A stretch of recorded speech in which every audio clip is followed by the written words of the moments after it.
بسم اللہ الرحمن الرحیم۔ السلام علیکم۔ اللہ تعالیٰ نے تمام انسانوں کو پیدا فرمایا ہے۔ اس حوالے سے تمام انسان برابر ہیں۔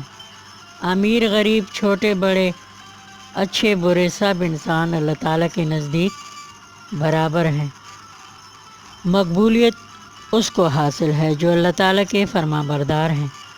انسانوں کی نظر اور سوچ کے پیمانے کا قصور ہے جس نے انسانوں کو مختلف طبقات میں بانٹ رکھا ہے، مگر اس سے کچھ خاص فرق بھی نہیں پڑتا، کیونکہ اللہ تعالیٰ کی نظر براہ راست انسانوں کی نیتوں کو پرکھتی ہے۔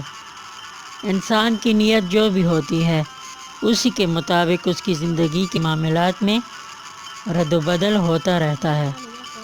دنیا میں اطمینان نام کی کوئی چیز موجود نہیں ہے، مگر ان کے لیے اطمینان موجود ہے جو قناعت پسند لوگ ہیں۔ عام طور پر ہوتا یہ ہے کہ جب بھی بندے کا دل کسی چیز کو لے کر اطمینان محسوس کرنے لگتا ہے تو اچانک اس چیز میں تغیر پیدا ہو جاتا ہے۔ تب مجبوراً بندے کی جدوجہد دوبارہ اسٹارٹ ہو جاتی ہے۔ زندگی مسلسل حرکت کا نام ہے۔ بندوں کی جدوجہد ہمیشہ جاری رہتی ہے، جس کی وجہ سے بندوں پر گزرتا ہوا وقت اس کی جدوجہد کے اثرات چھوڑتا جاتا ہے۔ بندہ ہر دم کچھ نہ کچھ کرتا رہتا ہے۔ بظاہر وہ ہاتھ پیر نہ ہلائے، آرام سے بستر پر لیٹا ہو، آنکھیں بند کیے ہوئے۔ دیکھنے والے سمجھتے ہیں کہ بندہ آرام سے بیٹھا ہوا ہے، سو رہا ہے، مگر ایسا ہوتا نہیں ہے۔ بندہ اپنی پیدائش سے لے کر مرنے تک جدوجہد میں مصروف رہتا ہے۔ ذہنی مصروفیت جسمانی مصروفیت سے زیادہ بھاری ہوتی ہے۔ چپ چاپ بیٹھے ہوئے، آرام کرتے ہوئے شخص کو دیکھ کر یہ نہ سمجھنا چاہیے کہ وہ کچھ کر نہیں رہا ہے، بلکہ وہ چپ چاپ ہاتھ پر ہاتھ دھرے تو ضرور بیٹھا ہے، مگر اس کا ذہن منصوبے بنانے میں مصروف ہوتا ہے۔ اگر وہ منصوبے نہیں بنا رہا ہے پھر بھی وہ کسی نہ کسی کام کے بارے میں ضرور سوچ رہا ہوتا ہے۔ گوتم بدھ ایک جگہ بیٹھے تھے، کوئی کام نہیں کرتے تھے، مگر پھر بھی ایک جگہ بیٹھے بیٹھے وہ بوڑھے ہو گئے تھے۔ اس کے چہرے پر کرب کی لکیریں پڑ گئی تھیں۔ حالانکہ شانت بیٹھے ہوئے اس نے اپنی عمر گزار دی تھی۔ ذہن کی تھکاوٹ نے اسے بوڑھا کر دیا تھا، پھر بھی اس نے نہ سوچنے کا درس دیا ہے اپنے ماننے والوں کو۔ سوچ ایک ایسی چیز ہے جو بندے کے ارادے کو مضبوط بناتی ہے۔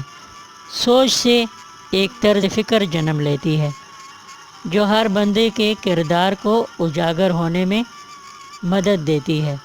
ایک کاہل شخص کے پاس بھی اپنی زندگی بہتر بنانے کے لیے بہت سے منصوبے ہوتے ہیں۔ چونکہ کاہل شخص کچھ کرنے سے گھبراتا ہے، اس لیے اس کے منصوبے ذہن کے خانوں میں سڑتے رہ جاتے ہیں۔ ذہن ہر انسان کے پاس ہوتا ہے۔ خاص لوگ ذہن کا استعمال کر کے کچھ پانے کی جدوجہد میں اپنے ہاتھوں پیروں کا استعمال کر کے زندگی میں کامیابیاں پا لیتے ہیں۔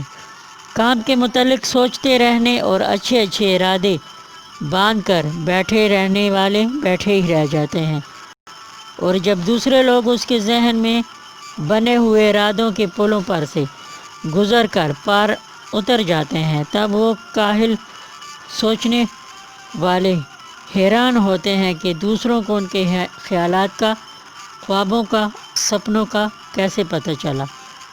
دنیا تو چلتی سرا ہے۔ بندوں میں سے کوئی اپنی زندگی میں بادشاہ بن کر دوسروں پر حکومت کرتا رہا، کوئی بھیک مانگ کر زندگی گزار گیا، کسی کی زندگی مسلسل جدوجہد میں گزری اور کوئی ہاتھ پر ہاتھ دھرے صرف سوچتا رہ گیا۔ مگر زندگی کسی کی بھی رکتی نہیں ہے، وقت کسی کا بھی انتظار نہیں کرتا۔ زندگی کی گاڑی مسلسل چلتی رہتی ہے۔ گاڑی میں سوار لوگ ہر موڑ پر نیا نظارہ دیکھتے ہیں، ہر نظارہ تیزی سے گزر جاتا ہے۔ انسان بھی ان نظاروں پر سے تیزی سے گزر جاتے ہیں۔ اگلے موڑ پر نیا نظارہ آنکھوں کے سامنے آتا ہے گزرنے کے لیے۔ انسان تماشا بھی ہے اور تماشبین بھی۔ ہر انسان کے اندر اپنی الگ دنیا ہے جو باہر کی دنیا سے قطعی مختلف ہے۔ انسان اللہ تعالیٰ کی صنائی کا بہترین نمونہ ہے۔ احسن الخالقین نے ہر انسان کو مکمل بنایا ہے، مگر انسان نے خود اپنے ہاتھوں سے اپنا بہت سا نقصان کیا ہے۔ فطرت میں رد و بدل کر کے اور اپنی زندگی کے مقصد کو بھول کر، اپنی سیدھی راہ سے بھٹک کر انسانوں نے اپنا بہت سا نقصان کیا ہے۔ مجھے سننے کا شکریہ۔